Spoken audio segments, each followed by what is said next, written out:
생생하게 상생하며 YTN 라디오 생생경제. 안녕하세요. YTN 라디오 생생경제 김혜민입니다. 서민형 안심전환대출 접수가 오늘부터 시작됐습니다. 금리 변동 위험이 있는 주택담보대출을 가진 서민들은 연 1%대의 장기 고정금리로 갈아탈 수 있는 건데요. 관심들 많으시죠? 혜택이 큰 만큼 조건도 까다롭습니다. 방송으로 이 조건 다 들어도 잘 안 들리실 거예요. 제일 정확한 건요. 주택담보대출 받은 은행에 전화하셔서 본인이 해당이 되는지 또 갈아타는 게 유리한지 물어보시는 게 좋습니다. 사실 우리에게 필요한 건 갈아타는 거 말고 대출 기차에서 완전히 내려오는 건데요. 그렇죠? 절기는 정말 대출이자 내야 하는 날짜만큼 정확한 것 같습니다. 추석 지나고 나니 2019 여름 기차도 떠났네요. 2019년 9월 16일 YTN 라디오 생생경제 지금 시작합니다.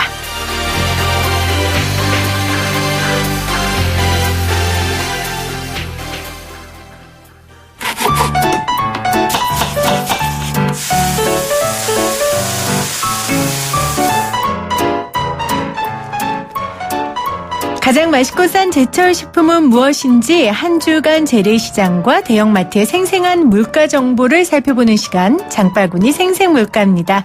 한국농수산식품유통공사 이윤정 대리 연결돼 있어요. 대리님 안녕하세요. 네, 안녕하세요. 추석 잘 새셨어요? 네, 잘 보냈습니다. 선생님 잘 보내셨어요? 아, 그럼요. 제가 앞서 오프닝에서 절기는 대출이자 갚는 날짜만큼 정확하다. 네. 추석이 지나고 나니까 정말 가을이 다가온 것 같습니다.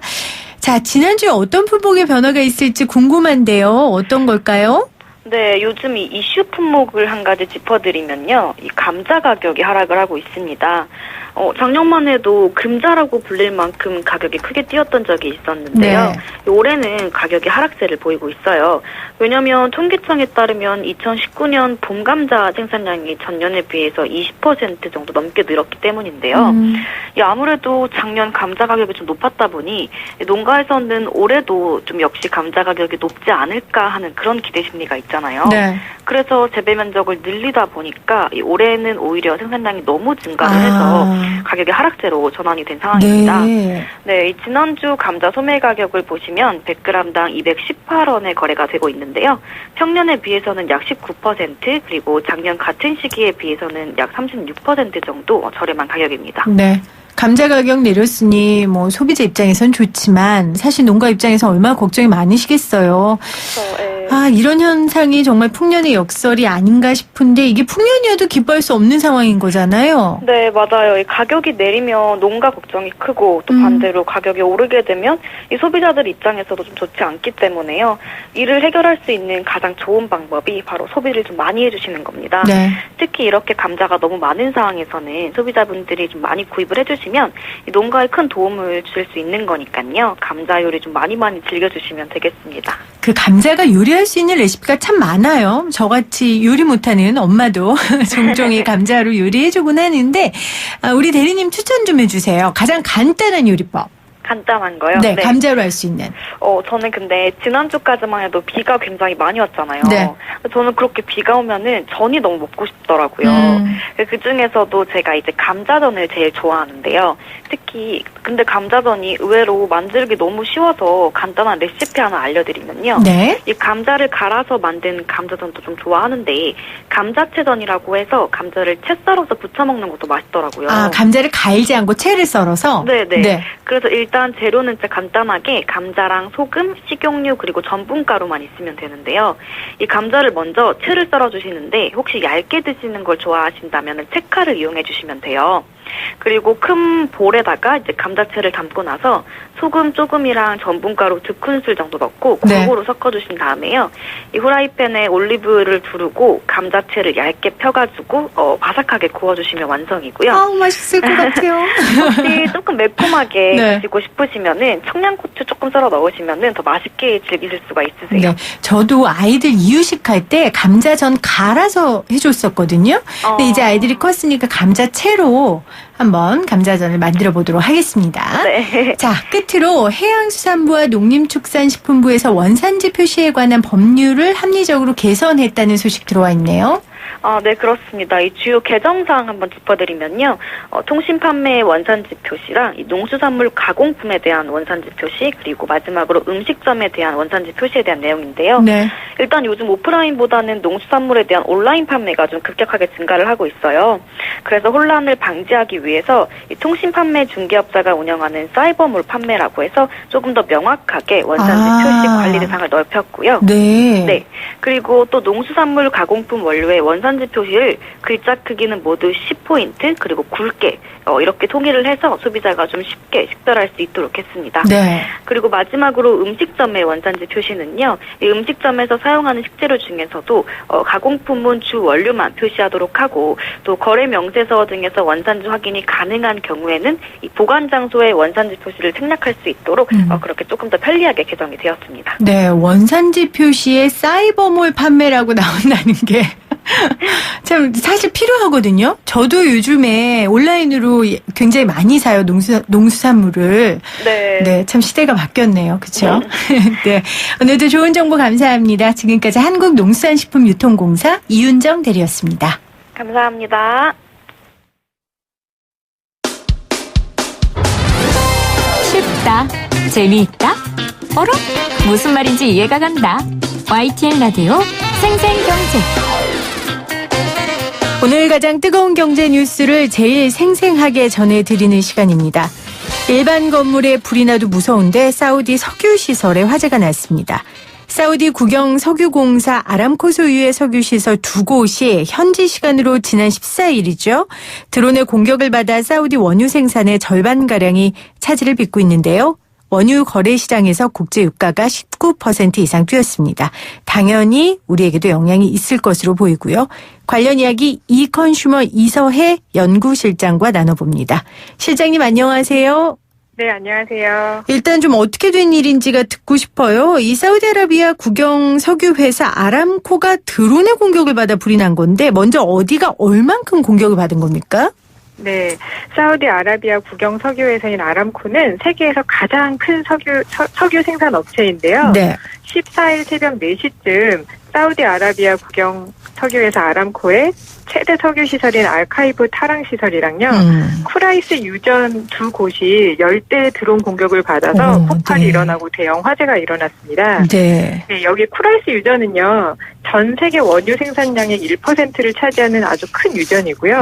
그다음에 아카이브 시설은 탈황을 하고 이제 정제를 하는 곳인데요. 네. 아람코 보유 시설 중에서 가장 커서 대부분 아람코에서 생산하는 모든 원유는 여기서 이제 거쳐서 나간다고 해요. 네. 이 양이 전 세계 석유 공급량의 한 7% 정도를 처리하는 곳인데요. 그래서 이런 규모 때문에 생산에 조금이라도 이제 차질이 생길 경우에 석유 공급에도 그렇고 아람코 자체에도 큰 영향을 미칠 수 있어서 네. 사우디에서 아마 이것을 가동 여부에 대해서 많이 고민을 했을 텐데요.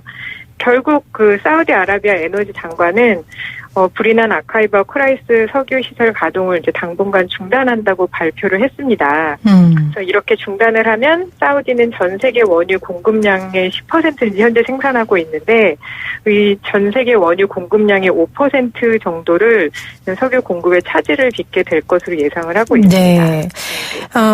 사우디 원유 생산에 거의 심장마비가 일어난 것과 마찬가지다라는 표현을 국제 전문가가 하기도 했습니다. 이게 뭐 사우디만의 얘기가 아니라 당연히 전 세계 유가에 영향을 끼치기 때문에 이 사건이 굉장히 큰 거고요. 다행히 인명피해는 없었지만 지금 실장님이 말씀해 주신 거 들어보니까 당분간 전 세계 유가 가격에 굉장히 영향을 끼칠 정도로 큰 사건인 것 같습니다. 아람코에서 이런 대형 화재가 난 게 처음입니까? 글쎄, 그 드론 기술이 이제 발달하면서 네. 세계 주요 시설에 드론으로 인한 사고가 좀 많아지는 것 같아요. 그래서 지난 5월에도 드론 공격으로 아람코에 화재가 나서 석유 생산을 좀 중단한 적이 있기도 했거든요. 네. 그리고 이제 8월에는 사우디아라비아 샤이바 천연가스 공장에도 드론 공격이 있었고요. 또 호르무즈 해협에서 군사적 긴장이 좀 커졌을 때 미국이랑 이란이 서로 드론을 격추했다고 발표하기도 했는데 이 지역의 정치적인 문제를 고려하면 좀 또 다른 공격도 있을 수도 있을 것 같아요. 그래서 아직까지는 지금 실이 누구의 소행이라고 나온 건 없죠? 네네, 그렇긴 한데요. 공격 발생 이후에 예멘 반군이 자신들이 이 타랑시설이랑 유전을 겨냥해서 드론 공격을 벌였다고 주장을 하기는 했습니다. 네네. 하지만 네, 이런 예멘에서 이제 사우디까지는 그 드론을 날리려면 1000km 이상을 날려야 되는데요. 그렇게 할 수 있는 이제 상황이 예멘이 이제 최근에 계속 군사적 그런 그 상황이 있었기 때문에 이런 시설이 여의치 않기 때문에 미국이랑 사우디에서는 이란이 후원을 했을 것이다라고 오히려 이란을 지목을 하고 있고요. 이란은 지금까지 그런 사실에 대해서 부인을 하고 있습니다. 뭐 우리 걸프전의 기억도 있는 것처럼 정치적으로 굉장히 여기가 예민한 지역이기 때문에 아직 누구의 소행이라고 확실하기도 힘든 상황입니다. 네. 지금 드론의 이야기 하셨는데 네. 사실은 저는 드론이 이렇게 위험하구나. 저는 이제 감시하고 뭐 요 정도만 생각했거든요. 그쵸. 이게 또 다른 곳에 2차 공격이 없으리라는 보장이 없잖아요. 네. 이제 말씀하신 것처럼 사실 드론 이러면 이제 저희는 뭐 굉장히 좋은 순기능을 많이 생각하잖아요. 뭐 해외에서 뭐 배송을 할 때 드론을 이용해서 배송하고 이렇게 굉장히 좋은 것들을 많이 생각을 했었는데 사실 우리나라에서도 지난달 말이랑 이번 달 7일 오후에요. 드론으로 추정되는 비행 물체가 영광에 있는 한빛 원자력 발전소 근처에서 이렇게 발견되기도 했었습니다. 네. 그래서 뭐 아랍 지역의 이런 최근의 사태는 정치적인 것으로 앞으로 뭐 더 그런 사태가 발생할 수도 있긴 한데 사실 기술이 발전하면서 앞으로 이런 드론으로 발생하는 문제를 어떻게 중재하고 책임을 부여할지에 대한 논의가 좀 커질 것으로 좀 보입니다. 그렇네요. 굉장히 예민한 문제겠네요. 네네. 자, 이제 문제는 후폭풍입니다.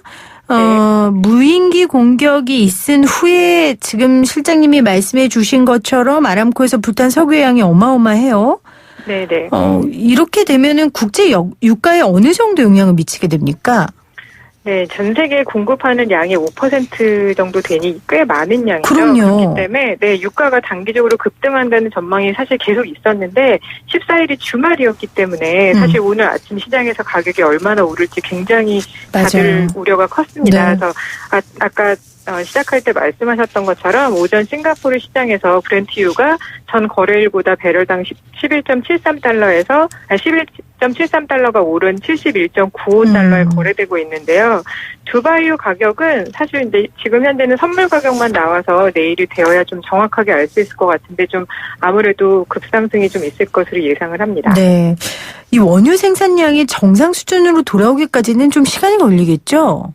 네, 아무래도 뭐 그렇긴 하지만 갑자기 뭐 비축류를 많이 배출을 하고 방출을 하고 이러면 또 금방 또 안정화가 되기도 한데 아시다시피 사실 석유 가격이 세상에서 가장 예측하기 어려운 것 중에 하나잖아요. 그래서 뭐 갑자기 이렇게 급등을 했다가 뭐 국제 에너지 기구라든지 오펙이라든지 이런 데서 많이 방출을 해서 재고를 이제 수요 공급을 양을 잘 맞추면 금방 또 가격이 안정화될 수도 있을 것으로 보입니다. 이제 네, 사실 근데 비축류라는 것은 말 그대로 이제 여분의 양을 비축을 해놓는 거라서 단기간에는 이 비축류를 방출을 하면 좀 수요 공급에 좀 문제가 없을 수도 있지만 말 그대로 걔는 저장을 해놨던 것이기 때문에 사실 이 시설이 빨리 수리가 되지 않는다고 했을 때 그럴 때는 또 장기적으로 가격에 좀 계속 영향을 줄 수 있을 것으로 보입니다. 얼마나 망가졌고 수리 기간이 얼마나 걸리고 지금 그런 건 아직 안 나온 거죠? 네네, 그런 건 아직 없는데요. 그 아람코 측에서는 이제 수리를 시작을 했고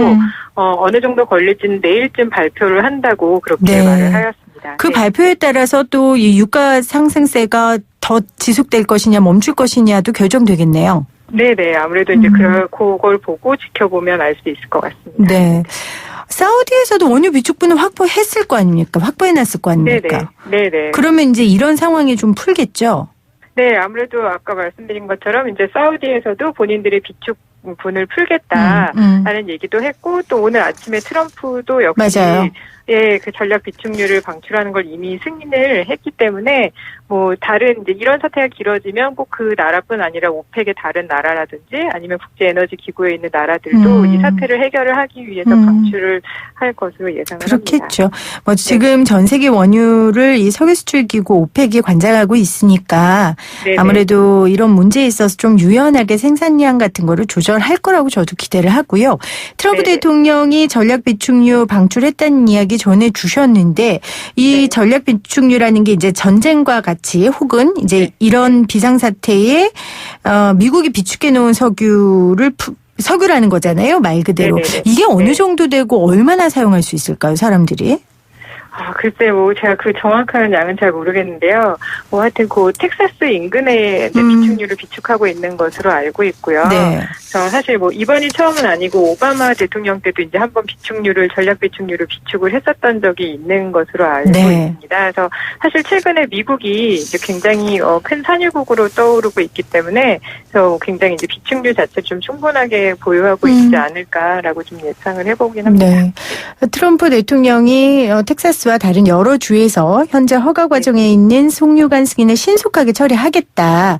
네네. 그렇게 이야기했으니까요. 네. 왜 이렇게 우리가 걱정이 되냐면 물론 테러라는 것도 너무 무시무시하고 우리 모두가 정말 긴장할 만한 일이지만 또 실질적으로 우리 서민들은 매 주유소에 기름 넣고 있잖아요. 그렇죠. 그래서 이게 우리 국내 유가에 어떻게 영향을 미칠까 이 걱정이거든요. 어떻게 보세요? 네, 지난 9월 1일까지 이제 유류세를 이제 장기적으로 우리가 인하를 했었고 9월 1일에 유류세를 환원을 했었죠. 그래서 사실 어떻게 보면 우리나라에서는 가격의 인상 요인이 이미 9월 1일에 한 번 있었는데요. 네. 다행히 저희가 이제 유류세가 인상하면서 바로 그 인상분만큼 많이 올려서 서민한테 부담이 되지 않을까 했었는데 추석도 있고 해서 이제 다행히 이제 가격이 많이 오르지는 않았었어요. 그래서 국내 소비자 가격은 9월 1일 대비 약 리터당 16원 정도 올라서 아직 소비자에게는 영향이 크게 없었고요. 그리고 주말에 일어난 사태이고 사실 우리나라는 어떻게 보면 이제 해외에서 수입을 해서 국내 정제하고 이런 과정을 거치기 때문에 당장 내일 모레 이렇게 국제 유가의 상승으로 우리나라 가격에 영향을 줄 것 같진 않습니다. 네. 하지만 국제 유가가 이렇게 지속적으로 상승을 하면 아무래도 이제 우리나라에 미치는 가격에 영향이 있을 수 있기 때문에 저희 이컨슈머도 그렇고 아마 정부도 지속적으로 가격을 모니터링을 할 그렇겠죠. 것으로 예상을 하고요. 만약에 이제 국내에서 가격 상승이 크게 우려된다면 이런 이제 갑작스러운 사태에 의해서 그러면 우리나라에도 또 비축유가 있기 때문에 이런 거를 방출을 하는 것도 또 하나의 큰 대안이 될 수 있을 거라고 생각을 합니다. 네. 정말 야속한 기름값이라는 말들을 사람들이 하더라고요. 지금 맞습니다. 보름 연속 상승했는데 말씀하신 것처럼 지금 유류세 환원 조치 이후에 지금 계속 상승세가 지속되고 있는데 아마 계속 일단은 우리가 지금 이야기한 국제적인 이유뿐만 아니라 우리 내부의 요인 때문이라도 기름값이 오르는 건 맞죠? 네, 아직 이제 아까 말씀드렸던 것처럼 사실 유류세 환원분이 다 아직 그러게요. 가격에 반영되지 않았기 네. 때문에 좀 이제 오를 상황이 남아 있는데 이제 말씀하신 대로 여기에 이런 국제적인 사건까지 터져서 사실은 굉장히 저도 좀 우려가 되고요. 그렇기 때문에 이제 소비자분들이 좀 본인이랑 가까운 곳에서 정품을 저렴하게 판매하는 곳을 좀 찾는 그런 습관을 들이시면 아무래도 좀 굉장히 차이가 많이 나는 곳은 서울 지역에서 한 800원 정도도 차이가 나거든요. 네, 그러니까 좀 주변에서 그런 곳을 찾아서 주유하면 좋을 것 같습니다. 가까운 곳에서 정품을 판매하는 곳을 찾으라 하셨는데 그 사이트가 있죠, 실장님. 그게 뭐죠? 네, 저기 석유공사에서 운영하는 오피넷이라는 사이트인데요. 그래서 거기 가면 이제 내가 가는 경로 아니면 내 주변에 있는 주유소 가격을 확인할 수 있고요. 거기 보면 최근에 이제 정품을 판매하는 주유소, 정품을 판매한다는 것이 이제 대부분의 정품이시지만 거기서 이제 그 석유 관리원에다가 인증을 한 주유소 또 석유관리원에다 본인들의 가격이랑 품질 정보를 제공하고 있는 주유소 이렇게 다양한 정보가 있기 때문에 소비자분들이 그걸 확인을 하시면 이제 아무래도 좀 정품 판매하고 가격 저렴한 주유소를 확인하실 수 있을 것 같습니다. 네, 석유공사의 오피넷 사이트 여러분들 찾아보시고 가까운 데서 정품 주는 주유소 꼭 방문하시기를 바랍니다. 오늘 사우디아라비아의 국영 석유회사 아람코 두 곳이 불탔다는 이야기 전해드리면서 기름값 동향 살펴봤습니다. 함께해 주셔서 고맙습니다, 실장님. 네, 감사합니다. 지금까지 이컨슈머 이서혜 연구실장이었습니다.